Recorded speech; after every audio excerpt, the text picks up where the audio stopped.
Look at Tutankhamun. He can take anything. Everything is stolen. They can even keep it in the country, never mind with him. All the great kings and all the great ministers, the great Maharajas of India, the great kings of China. I mean, those are the big cultures: Persia, China, Greece, India. Those are the biggies. For all this time, India, China, Persia, and what's that? Greece. Wow, big, big, big. Where are those people? Where are those wealthy people? What happened to their things? So what makes you think you're going to keep anything when you drop dead? And all your clothes, all your wealth, all your jewelry, they're going to fight about your properties. If you're rich, you have properties. Let me tell you something with the deepest respect, and I don't mean any offense, really I don't. For people who have a lot of properties to leave behind, you create a lot of unhappiness and suffering for a lot of people. Why? They're going to fight. The siblings are going to fight, and it's going to be really ugly. I've heard it 1,000 times because I counsel people. And people who lose their wealth before they die, they suffer tremendously. People who gain wealth, if they were not wealthy, they suffer tremendously because they don't know how to handle it. They're not bad people. It's just, So my point is, everything will be taken away. You can't even take one single piece of hair on your head when you die. You can't even, nothing.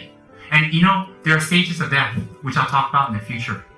Step by step, where you see this dissolves, this element dissolves, this faculty dissolves, the eye dissolves, this aggregate dissolves. Step by step by step, there's a death process when it's not an accidental death.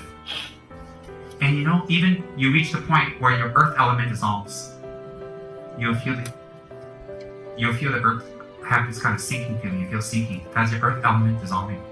And even your best friend, your lover, your whatever, your soulmate, your somebody you picked up, I don't know, holding your hands next to you. You won't even be able to feel their hands. And then your ear element will dissolve. And then you won't even be able to see them. Then you can't taste, your mouth dries up. And you will go through the stages of death. Very clearly Buddha described, step by step by step. Dissolution of the body elements. And you know what? The last thing you hear is people bickering, who gets what, who gets this, who gets that, fighting, and you're just worried. And the sum of your life is that? It has to be more. It has to be more. It can be that and much more. So what happens is, that is something that's going to happen to all of us. Everybody in this room, and I like this because this example was given to me many years ago. Everybody in this room, within 70 years, will be dead. Everyone. Just look around you. Everybody within 70 years. I don't say you're going to live up to 70, some 10 years, another 5 years, 3 or 4. Everybody in this room, 7 years, you're dead. The memory of you is gone. Your name is gone. Nobody cares. You're going to be buried somewhere underground. The feng shui wrong, they dig you up and bury somewhere else. Whatever is made for you. Cost you a couple 100,000 ringgits, never mind. The feng shui master has got to live and make a living one. I'm thinking about doing that. Telling people, you're very wrong, I mean, they can't say no, they're dead one. Their relatives pay me, we dig it out. It's fabulous. I love it. I'm not saying that's wrong. Maybe for some traditions, if you do that, the family's happy, so you do that for that reason. You don't do it because your lineage is finished or they're buried wrong. Come on.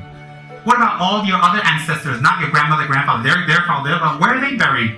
What happened there wrong? You're going to dig them out of the dust, I don't know, back to dust we come from, right? So what do you collect every grain of dust on this planet and replant it somewhere on another planet? Correct? No, it doesn't make sense. But traditionally, we should not give up. Chinese have a very strong tradition. It's very beautiful. I'm not criticizing, I'm giving you logic. We should follow tradition because it makes the mind happy. There are people attached to that, okay, no problem. You got the money, you want to dig it up? Give it to me, I'll dig it up, I'll move for you. Just get the license for me. No problem. 200,000, they got someone to rebury, so I'll do it, man. This is easier than this. I don't even make any money. Look what I get tonight. You know, probably $5 a year. They got easier, what? One night, 200K. Think about that, 200,000 ringgit. The first thing I do is get a nutritionist and I go to a health spa. Get my colon cleaned out, not that it's dirty. Anyways, think about everything's left behind. Everything. You can't keep one thing. Isn't that horrible? Even your name, even what you like, people don't remember anymore. Think about your grandmother, your great-grandmother, great-grandmother, great-mother, all of them. We don't even know what they liked anymore. We don't know what even they look like. Nothing. What difference does it make now? If you're happy about this, you're not happy about this, you get angry about this person did this to you, you did that to them, they said this to you, they did that to you 10 years ago, they did it to you last week. Who cares? Who cares about all that? It doesn't really matter. If you drop dead tonight, none of that matters. What matters is what you experience at death and where you're going to go. That's what matters. Who cares?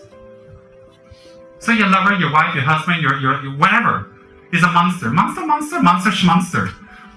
Why? Because tonight it doesn't matter if you're going to die. And how do you know you're not going to die? We make all these plans. How do you know? And I hate, no offense to any of you, that's a reality that is inherent in all of us. If I say, hey, you smoke, you get cancer. Betty Davis smoked, 2 packs a day, she lived to 81. You say, okay, you win. Smoke is your karma. But death, no escape. Some people live to 108, some people live to 28. No escape. So when you die, what have you done with your life? What have you accomplished? So you make, okay, I have 4 surviving kids, and we have a great house. Who cares? Animals can make kids. Have you seen puppies? Isn't that incredible? I mean, dogs can make kids, puppies are cute. So you make kids, what's the big deal? You want us to give you a standing ovation, award of the year? He made a kid. What's the big deal? So you're great at cooking. What are you going to do in the afterlife? Cook for the gods? Bribe them into heaven? It doesn't work. But if you were kind, and you were forgiving, and you let go, and you let other people win, I'm not talking on that way, then it will be influence everybody around you. If you have kids, they'll grow up like that, and their lives will be happier due to you and your influence. If you're generous, you're not calculative, then you'll have many friends. And they will speak good words about you, and it will influence other people. How does that help you? It doesn't, but it helps everybody else. Leave a legacy behind. And if you were not angersome, you touched many people's lives. You changed many people's lives. You changed people's destiny. We can change people's destiny. We can change our own destiny. That can all happen. And when you close your eyes, listen carefully. There is a next life. You will go through the death process. Simply because you cannot perceive it doesn't mean it doesn't exist. Non-perception of a phenomenon does not negate its existence, it says in the scriptures. Non-perception of a phenomenon, due to the lack of the aggregates supporting its perception, does not negate its existence. Very logical. So therefore, 200 years ago, the world was flat. Now we find out it's round. But 200 years before, and all those 1,000 years, everybody said it's flat. What happened? Because they don't have the aggregates, they don't have the perception, they don't have the instruments, equipment to gauge truth of the world. That it was round. Similarly, 200 years later, what will we discover within our own minds? Nothing will not have been discovered that Buddha has not discovered in his mind. Buddha is not just this fella here. Buddhas appear all over the world. Buddhas appear as holy people all over the world in all colors and all races to spread the message of enlightenment. So this is not the only Buddha. So if you say, I'm a Christian, I praise Jesus, and is that all right? Sure, it's all right. Listen to what Jesus Christ said. It's beautiful. It's wonderful. Nothing wrong. Nothing wrong. Buddhas and enlightened beings will manifest everywhere to help. Who knows? Maybe there's a Buddha in this room among us. Let me give you a hint. No, I'm just kidding. You guys think you're so generous. You really give good hints. No, I'm just kidding. I meant over there. No, that's our center's president. So everything will be left behind. Look at you. What do you like? It will be abandoned. What do you not like? It will be abandoned. Doesn't matter. That's why the middle way. What you get angry about? Who do you get angry about? What does it matter if you die tonight? So if you think that way, see, Buddhist death meditation isn't to make you depressed, it's to wake you up to reality to become happy. Oh yes. Oh yes. If you tell people, hey, you're going to be in Malaysia for the next 1 week, live it up, they're going to run all over the place and have a good time. They're not going to sit there in the house or their hotel room or whatever, watching TV and, playing with their hair. They're going to do everything they can. Similarly, if you have this amount of time to live, which we're not sure, you're going to do everything you can, but good things. Wonderful things. And so therefore, it doesn't matter what you feel, it doesn't matter what you think, it doesn't matter what you think is right or wrong, or good or bad, fail or success. It doesn't matter when you're dead, when you're dying. What matters is how you reacted to everything that came in your direction during your life. How you reacted back, why the action and reaction is gone. But the karma that arises from that is still present. And that's what will determine what happens to us. That will explain the inequality of the world. Why does it explain the inequality? You sow what you reap. That explains a lot of things. Doesn't explain everything, but explains a lot. Inequality on all levels. People, background, sufferings, all that. If we run around to a little, village somewhere in some island and say, oh, you didn't hear about Buddha and you're going to go to hell. Well, look.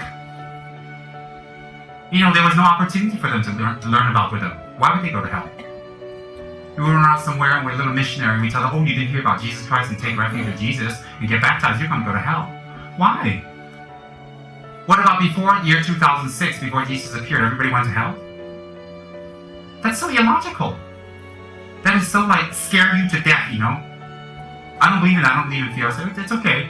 If Jesus is that mean, I'm not going to sit down and have a cigar with him. What do I mean by that? That's illogical.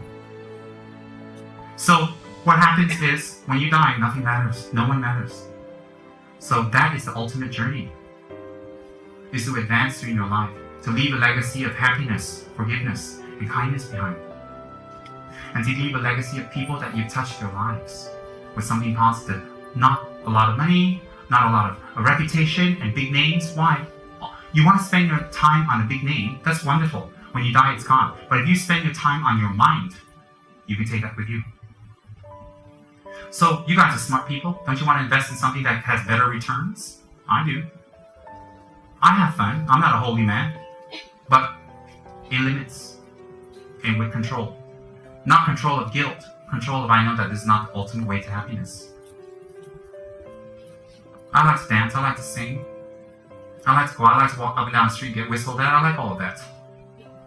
But I know that that's not what's going to make me happy. But I do that sometimes because I'm a normal person. Your body is just a hotel room you're using for a little while. Just a hotel room. Don't get attached to it. Don't fight for it. Don't make all your life complicated. Your family, your husband, your children, your wife, your lovers. Don't make everything around you so complicated to protect this body. I'll tell you why. It's your biggest traitor. It's the biggest traitor. It betrays you daily. Every time you wash it gets dirty. Every time you groom it gets messy. So you also don't not take care of it. You take care of it with an awareness. So I'm giving you tonight very general. Very general. I can get much more specific because it's very deep. So I think at the time of death, what's most important is how we live our life. And how we live our life is not how much money we have, how many kids we have, or what we've done, our reputation, our position, our status, where we live, our car. It's not that. At the time of death, what's important is, can we die confidently? Can we close our eyes confidently? That when we open them again, it would be in a pleasant place. And that's the real fear. And if you don't believe in reincarnation, you believe in God, fine. Fine. If you close your eyes, you want to sit next to God, don't you? Well, being nasty and mean and cheating people and being calculative and being miserly and being angersome is not going to get you in the right hand of God. And if you don't believe in God or Buddha next life, that's fine too, but you see, being like that in this life doesn't get you anywhere either. All three ways you lose. All three ways. And we're not like that. That's not our nature. Do you know why that's not our nature? I'll give you proof right now. You're sitting right here listening, saying, yeah, that makes sense. It's touching something deep inside. I'm not teaching you or showing you or explaining to you from a big throne of something that you don't have. I'm explaining to you something that Lord Buddha has recognized in all of us. The potential to be extremely beneficial. And we can do it. We can do it.